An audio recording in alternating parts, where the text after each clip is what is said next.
എനിക്ക് തോന്നുന്നു. ശരി, ശ്രീ ജോൺസൺ, ഇവിടെ ഈ കെജ്രിവാൾ ഇന്നലെ അദ്ദേഹം നമുക്കറിയാം കോടതി വിധി വന്നപ്പോൾ മുഖ്യമന്ത്രിയായി അദ്ദേഹത്തിന് പ്രവർത്തിക്കാനാവില്ല, അദ്ദേഹത്തിന് എല്ലാ അധികാരങ്ങളും ഉപയോഗിക്കാൻ പാടില്ല എന്നത് അത്തരത്തിൽ തന്നെ അവിടെ പറയുന്നുണ്ട്. പക്ഷേ ആം ആദ്മി പാർട്ടിക്ക് മറ്റൊരു വേർഷൻ ഉണ്ട്. അതായത് ഈ BJP പ്രചരിപ്പിക്കുന്ന ചില കാര്യങ്ങൾ മാത്രമാണത്. ഡൽഹി മുഖ്യമന്ത്രിയുടെ അധികാര പരിധികളെക്കുറിച്ച് ആം ആദ്മി വാചാലരാകുന്നുണ്ട്. പക്ഷേ ഇങ്ങനെ ഒരു തീരുമാനം എടുക്കുന്നതിലൂടെ ഈ ജയിലിൽ കഴിഞ്ഞ കാലത്തെ കോടതി വിധിയുമായി ബന്ധപ്പെട്ട് ശ്രീ മോഹൻ വർഗീസ് സാർ പറഞ്ഞതുപോലെ 6 മാസത്തിലധികം ജയിലിൽ കിടത്തേണ്ട സാഹചര്യം എന്തായിരുന്നു എന്ന് കോടതി ചോദിക്കുന്ന ആ ഒരു എന്താണ് ജനത്തിനിടയിൽ ഉണ്ടായിരിക്കുന്ന കെജ്രിവാളിനെ കുറിച്ചുള്ള അത്തരത്തിലുള്ള അനുകമ്പ അത് പ്രയോജനപ്പെടുത്തുക എന്ന് തന്നെയാണോ ഈ ഒരു രാജ്യ നീക്കത്തിലൂടെ ലക്ഷ്യം വെക്കുന്നത്? തീർച്ചയായും ഇവിടെ നമ്മുടെ രാഷ്ട്രീയ നിരീക്ഷകനായിട്ടുള്ള മോഹൻ വർഗീസ് സാർ പറഞ്ഞതുപോലെ തന്നെയാണ്. ഇത് കൃത്യമായ രാഷ്ട്രീയ അജണ്ടയോട് കൂടി ഉള്ള ഒരു പൊളിറ്റിക്കൽ മൂവ്മെന്റ് തന്നെയാണ്. അതിന് ഇവിടെ BJPയുടെ നിരീക്ഷകൻ വ്യക്തവും പറഞ്ഞല്ലോ, BJPക്ക് ഇതൊന്നും ഒരു പ്രശ്നമല്ല എന്ന്. പിന്നെ എന്തിനാണ് BJP ഇതൊരു വലിയ നാടകമാണ് എന്ന് പറഞ്ഞുകൊണ്ട് മുന്നോട്ട് വരിക? BJP ഭയപ്പെടുന്നില്ല എന്ന് പറയുന്നത് എന്തുകൊണ്ടാണ്? ഇവിടെ സൂചിപ്പിക്കപ്പെട്ടതുപോലെ തന്നെ വടക്കേ ഇന്ത്യയിലെ സംസ്ഥാനങ്ങൾ BJPയിൽ നിന്നും അകന്നു പോകുന്നു, അല്ലെങ്കിൽ BJPയിൽ നിന്ന് അത് BJPക്ക് പിടിച്ചെടുക്കാൻ കഴിയുന്നില്ല. അതിന് ഒരു ബദലായി മാറുന്നത് കേവലം 10 വർഷം പാരമ്പര്യമുള്ള ഒരു രാഷ്ട്രീയ പ്രസ്ഥാനം. ഇവിടെ മോഹൻ സാർ പറഞ്ഞതുപോലെ അതൊരു മൂവ്മെന്റ് ആണ്. ഒരു പരമ്പരാഗത രാഷ്ട്രീയ പ്രസ്ഥാനത്തിന് ബദലായി വന്നിട്ടുള്ള ഒരു രാഷ്ട്രീയ പ്രസ്ഥാനം അല്ലെങ്കിൽ രാഷ്ട്രീയ മൂവ്മെന്റ് ആണ്. അതൊരു വെൽഫെയർ പോളിറ്റിക്സ് മുന്നോട്ട് വയ്ക്കുന്ന ഒരു ആശയമാണ്. ആ ആശയത്തെ ജനങ്ങൾ ഏറ്റെടുത്തു. അതുകൊണ്ടാണ് അദ്ദേഹം ഈ പറയുന്ന ജയിലിൽ നിന്നും മോചിതനായി പുറത്തു വന്നതിന് ശേഷം അദ്ദേഹം പ്രഖ്യാപനം നടത്തിയത്. സാധാരണഗതിയിൽ ഒരു കുറ്റവാളിയായിട്ട് അറസ്റ്റ് ചെയ്യപ്പെട്ട് അകത്ത് പോയി ജയിലിൽ കിടന്നിട്ട് ജാമ്യം കിട്ടുന്നതിന് മുൻപ് തന്നെ അകത്തേക്ക് പോകുമ്പോൾ രാജിവെച്ച സംവിധാനമാണ് അല്ലെങ്കിൽ സ്ഥിതിവിശേഷമാണ് നമ്മൾ കണ്ടിട്ടുള്ളത്. എന്നാൽ ഇവിടെ മനസ്സിലാക്കണം, ഒരു വ്യക്തി അകത്ത് പോയതിനു ശേഷം രാജിവെക്കാതെ ഏകാധിപത്യ ഭരണത്തിനെതിരെ പോരാടുവാൻ കഴിവും ശേഷിയുമുണ്ട്, അല്ലെങ്കിൽ അത് ചെയ്യാൻ സാധിക്കുമെന്ന് ജയിലിലിരുന്ന് കാണിച്ചു കൊടുത്ത വ്യക്തിയാണ് കേജ്രിവാൾ. അങ്ങനെ കാണിച്ചു കൊടുത്തതിന് ശേഷം പുറത്തേക്ക് ഇറങ്ങി വന്നിട്ട് മറ്റൊരു നയം അല്ലെങ്കിൽ മറ്റൊരു വെൽഫെയർ പോളിറ്റിക്സിന്റെ മറ്റൊരു മുഖം അദ്ദേഹം കാണിച്ചു കൊടുത്തു.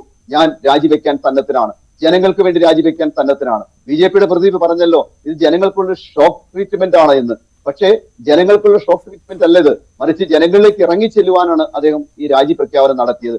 2 ദിവസത്തെ രാജി പ്രഖ്യാപനം കൊണ്ട് അദ്ദേഹം ലക്ഷ്യം വെക്കുന്നത് ഈ 2 ദിവസം. ഇന്നിപ്പോ കേരളത്തിലെ 7-8 ചാനലുകൾ കേജ്രിവാളിനെ കുറിച്ചും ആം ആദ്മി പാർട്ടിയെ കുറിച്ചും ചർച്ച ചെയ്യുന്നുണ്ട് എങ്കിൽ ഈ 2 ദിവസം ഈ കേജ്രിവാളിനെ കുറിച്ചും ആം ആദ്മി പാർട്ടിയെ കുറിച്ചും ചർച്ച ചെയ്യുമ്പോൾ BJP എത്രമാത്രം ഇത് ഭയപ്പെടുന്നുണ്ട് എന്ന കാര്യം കൂടി നമ്മൾ മനസ്സിലാക്കേണ്ടിയിരിക്കുന്നു. അപ്പോൾ പുറത്തു വന്നതിന് ശേഷം രാജിവെച്ച് ജനങ്ങളിലേക്ക് ഇറങ്ങിച്ചെല്ലാൻ കഴിയുമെന്ന് തെളിയിച്ച ഒരു രാഷ്ട്രീയ നേതാവാണ് കേജ്രിവാൾ എന്ന് പറയുക. ഇവിടെ പരമ്പരാഗതമായിട്ടുള്ള അനുഭവശേഷിയും കാര്യങ്ങളുമൊന്നുമില്ല, പക്ഷേ ജനങ്ങൾക്ക് വേണ്ടി സേവനം ചെയ്യുവാൻ. അതുകൊണ്ടാണ് അദ്ദേഹം വെല്ലുവിളിച്ചത്. ഫെബ്രുവരിയിൽ നടക്കേണ്ട ഇലക്ഷൻ മഹാരാഷ്ട്ര തെരഞ്ഞെടുപ്പ് നടത്താൻ കഴിയുമെങ്കിൽ ഞങ്ങൾ വെല്ലുവിളിക്കുന്നു, അങ്ങനെ നടത്താൻ പറ്റുമെങ്കിൽ നടത്തുക, ഞങ്ങൾ തയ്യാറാണ്, ജനങ്ങൾ നമ്മളോടൊപ്പമുണ്ട്. അപ്പോൾ ജനങ്ങളിലേക്ക് ഇറങ്ങി ചെല്ലുമ്പോൾ ജയിലിൽ കിടക്കുന്ന കേജ്രിവാളിനേക്കാളും ശക്തനായിരിക്കും ഈ പുറത്തുള്ള കേജ്രിവാൾ എന്ന ഫെബ്രുവരിയിലാണ് ശ്രീ ജോൺസൺ തെരഞ്ഞെടുപ്പ് ഡൽഹിയിലെ തെരഞ്ഞെടുപ്പ് നടക്കുക. അവിടെ ആ സമയം വരെ നേതാക്കൾ ഉണ്ടല്ലോ, അതിഷി അടക്കമുള്ളവരുണ്ട്. മുഖ്യമന്ത്രി സ്ഥാനം വേണമെങ്കിൽ കെജ്രിവാളിന് കൈമാറാം. അതിനും അദ്ദേഹം മടിക്കുന്നൊരു പശ്ചാത്തലം, അതല്ലാതെ രാജിവെക്കുന്നൊരു പശ്ചാത്തലം. നമുക്കറിയാം നേരത്തെ ജാർഖണ്ഡിൽ സംഭവിച്ചത്. ജാർഖണ്ഡിൽ സോറൻ ജയിലിലായപ്പോൾ പകരം ഒരു മുഖ്യമന്ത്രി വരുന്നു, പിന്നീട് അത് അദ്ദേഹം BJPയിൽ ചേരുന്ന പശ്ചാത്തലം ഉണ്ടാകുന്നു. ബീഹാറിൽ സമാനമായ സംഭവങ്ങൾ ഉണ്ടായിട്ടുണ്ട്. അങ്ങനെ ഒപ്പമുള്ളവരെ കൂടി കെജ്രിവാൾ പേടിക്കുന്നുണ്ടോ? മുഖ്യമന്ത്രി സ്ഥാനം കൈമാറിയാൽ ഒരു രാജി എന്നത് അല്ലെങ്കിൽ ഈ സംഭവം എന്നത് മറ്റു തരത്തിൽ ആം ആദ്മിയെ ബാധിക്കുമോ? അധികാര കേന്ദ്രങ്ങളിൽ അത് വല്ലാത്ത മാറ്റം ഉണ്ടാക്കുമോ എന്ന ഭയം കൂടി ഉണ്ട് എന്ന വ്യാഖ്യാനവും ഉണ്ട്. അങ്ങനെ ഒരു വ്യാഖ്യാനം വരുന്നത് പരമ്പരാഗത രാഷ്ട്രീയ പ്രസ്ഥാനത്തിന്റെ ഒരു ഭയമാണ്. ഇവിടെ ആം ആദ്മി പാർട്ടിയിൽ യാതൊരു പ്രശ്നങ്ങളുമില്ല. ഇത് BJP വെല്ലുവിളിച്ചുകൊണ്ടാണ് ഇലക്ഷൻ നേരത്തെ നടത്താൻ ഞങ്ങൾ തയ്യാറാണ് എന്ന് പാർട്ടി സംവിധാനം അതിന്റെ ദേശീയ നേതാവ് പ്രഖ്യാപിക്കുന്നത്. അതേസമയം 2 ദിവസം കഴിഞ്ഞ് അദ്ദേഹം രാജിവെച്ചാൽ പകരം മുഖ്യമന്ത്രി നമുക്കുണ്ടാകും. ധാരാളം നേതാക്കന്മാർ ഈ പാർട്ടിയിലുണ്ട്. 10 വർഷം പ്രായമുള്ളൂ ഈ പാർട്ടിക്ക് ഈ രാജ്യത്തെ നയിക്കുവാൻ ശേഷിയുള്ള അനേകം നേതാക്കന്മാരുണ്ട്. അവരുടെ കൈകളിലേക്ക് ഭദ്രമായിട്ട് ഈ സംവിധാനത്തെ മാറും. ഇവിടെ സൂചിപ്പിക്കപ്പെട്ടുവല്ലോ, BJPയുടെ പ്രതി എന്താ പറഞ്ഞത്, സുനിത കേജ്രിവാളിന് മുഖ്യമന്ത്രിയാവാൻ വേണ്ടിയിട്ടാണ്. അതിനൊന്നും മറുപടി പറയാൻ ഞാനാണല്ല. പക്ഷെ എന്താണ്, അങ്ങനെ ഒരു പാരമ്പര്യം നമ്മുടെ പാർട്ടിക്കില്ല. ഒരുപക്ഷെ രാഷ്ട്രീയ പാരമ്പര്യമുള്ള പാർട്ടികൾ അങ്ങനെ പലതും ചെയ്തിട്ടുണ്ടാകാം.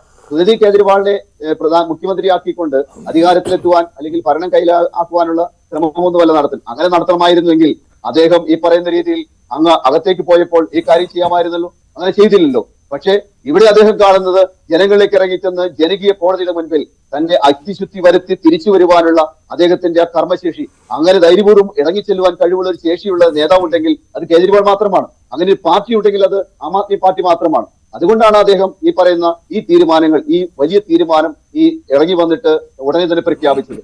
ഇദ്ദേഹം പറഞ്ഞല്ലോ, ഇപ്പോൾ അദ്ദേഹത്തിന് ജയിലിൽ കിടക്കുന്നതായിരിക്കും നല്ലത് എന്ന് ഒരു നേതാവ് ബി.ജെ.പിയുടെ പ്രതിനിധി ഇവിടെ പറഞ്ഞു. ഇറങ്ങി വന്നിട്ട് അദ്ദേഹം 48 മണിക്കൂർ തികഞ്ഞിട്ടില്ല. 4-5 മാസങ്ങൾ കഴിഞ്ഞിട്ടാണെങ്കിൽ ഒരുപക്ഷെ ചിന്തിക്കാം അദ്ദേഹത്തിന് പ്രശ്നമുണ്ട് എന്ന് ഒരുപക്ഷെ പറഞ്ഞു പോകാം. പക്ഷേ 48 മണിക്കൂർ ആകുന്നതിന് മുമ്പേ തന്നെ അദ്ദേഹം പ്രഖ്യാപിച്ചുവെങ്കിൽ അദ്ദേഹത്തിന്റെ രാഷ്ട്രീയമായ ചടുലമായ ഒരു തീരുമാനമാണ്. അത് ഇന്ത്യയൊട്ടാകെ ചർച്ച ചെയ്യപ്പെടും, ജനങ്ങൾ അത് ഏറ്റെടുക്കും. അരവിന്ദ് കെജ്രിവാൾ എന്താണ്, ആം ആദ്മി എന്താണ് ആം ആദ്മി ഈ രാജ്യത്തിന് വേണ്ടി ചെയ്യാൻ പോകുന്നതെന്നും അദ്ദേഹം ഈ പറയുന്ന രീതിയിൽ ഈ ഡൽഹിയും പഞ്ചാബും മാത്രമല്ല മറ്റ് സംസ്ഥാനങ്ങളിലേക്കും ഹരിയാന ഉൾപ്പെടെയുള്ള സംസ്ഥാനങ്ങളിലേക്കും അദ്ദേഹത്തിന്റെ പാർട്ടിയുടെ ശക്തിയും കഴിവും വർദ്ധിച്ച് അത് വളർന്ന് പന്തലിക്കുമെന്ന കാര്യത്തിൽ ഞങ്ങൾക്ക് ആർക്കും യാതൊരു ശരി, തിരിച്ചു വരാം.